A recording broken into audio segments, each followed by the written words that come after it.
Our Incursions style program is designed to empower young people to learn the strategies and the skills to be able to navigate this vastly changing digital landscape. We need you guys listening as beautifully as you can. So can everyone flick your listening ears on? I liked that it taught us what to do and what not to do online. This is Trent's private information. He's about to put his password in here.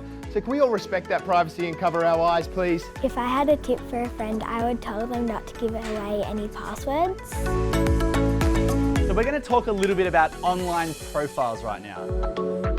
So Sam, we're going to be perspective detectives on your profile. So we're going to go online, we're going to check out my posts, check out some of the photos, some of the information. Yep. And you want these guys to be perspective detectives. So looking out for things that might be unsafe. I know that it's no good to share personal information. And to stay safe, if you see any strangers, you don't talk to them.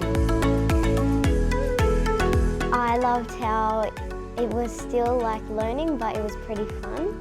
You went to the movies without me. Well, we only had 7 tickets. I didn't mean to, but you saw that. But then what of me?